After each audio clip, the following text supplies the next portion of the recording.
বাবার প্রচুর ঋণ থাকার কারণে আমার বিয়ে করাচ্ছেন না। ঋণ থাকা অবস্থায় বিয়ে করা কি জায়েজ?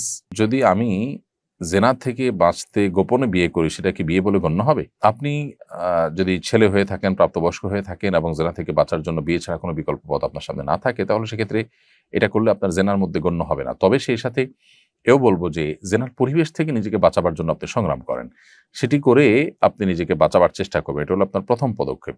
সেই পদক্ষেপে যদি আপনি সাকসেস না হন এবং সেটা যদি আপনার জন্য দুঃসাধ্য হয়, তাহলে সেক্ষেত্রে আপনি বিবাহের উদ্যোগ নিতে পারেন।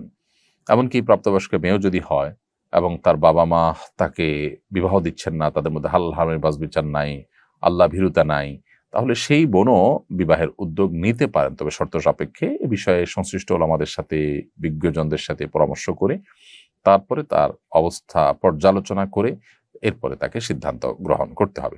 মাহফিলের পোস্টারে বক্তাদের ছবি প্রিন্ট করা সঙ্গত মনে করেন কিনা? মানুষের ছবি, এটা ফটোগ্রাফিক্যাল ছবি তোলাকে অনেক ওলামা একরাম জায়েজ বলেন, কিন্তু প্রিন্ট করে এটাকে যখন আপনি কাগজে বা এটার শরীরী রূপ যখন আপনি দিবেন, তখন সেটা জায়েজ নয়, সেটা কিন্তু না জায়েজ। এবং এই ব্যাপারে ওলামা একরামের তেমন কোনো ভিন্ন মত নেই। একান্ত নিরুপায় হলে তখন জায়েজ আছে, যেমন আপনি পাসপোর্ট বানাবেন কিংবা কোনো আইডি কার্ডের জন্য যদি প্রয়োজন হয়, সেটি জায়েজ আছে। কিন্তু মাহফিলে পোস্টারে বক্তাদের ছবি প্রিন্ট করা, এটা তো কোনো প্রয়োজনীয় কাজ, একান্ত প্রয়োজনীয় কোনো কাজের মধ্যে পড়ে না, যার কারণে এটাকে ব্যক্তিগতভাবে আমি সমর্থন করি না। অনেক ক্ষেত্রে আমাদের ছবিও কেউ কেউ প্রিন্ট করেন, সেটা আমাদের অনুমতি ছাড়া। আমরা সেটা যদি জানতে পারি তাদেরকে নিষেধ করি সাধারণত।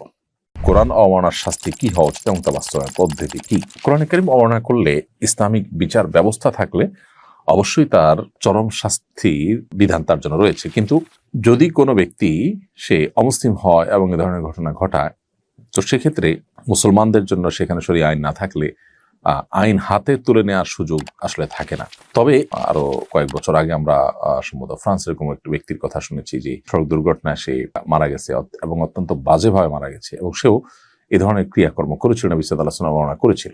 এগুলো তাদের প্রাপ্য, দুনিয়াতে আল্লাহ তাআলা খুব কিঞ্চিতই আমাদেরকে দেখান। এর আসল প্রাপ্য, আসল শাস্তি তো জাহান্নামে হবে। আল্লাহ তাআলা আমাদেরকে রক্ষা করুন সেসব থেকে।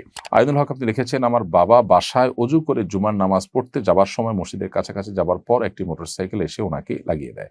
হাসপাতালে নেওয়ার পর তিনি মারা যান। বাবা শহীদের মর্যাদা পাবেন কিনা? আমার বাবার জন্য দোয়া করবেন। ভাই আইনুল হক, আপনার বাবার জন্য অবশ্যই মনে প্রাণে দোয়া করি। আল্লাহ তাআলা আপনার বাবাকে পরিপূর্ণ শাহাদাতের মর্যাদা দান করুন। আর হ্যাঁ, তিনি অবশ্যই শাহাদাতের মর্যাদা পাবেন, কারণ নবী সাল্লাল্লাহু আলাইহি ওয়াসাল্লাম 5 শ্রেণীর মানুষকে যে শাহাদাতের মর্যাদা পাবেন বলেছেন, তাদের মধ্যে থেকে এক শ্রেণীর মানুষ হলেন যিনি কোনো কিছুর নিচে দেয়াল চাপা দিয়ে ইত্যাদিতে মারা গেছেন। তো এখানে বাইকের নিচে পড়ে বা আঘাত খেয়ে তিনি মারা গেছেন, এই আকস্মিক মৃত্যু আশা করা যায় তাকে শাহাদাতের মর্যাদা এনে দিবে।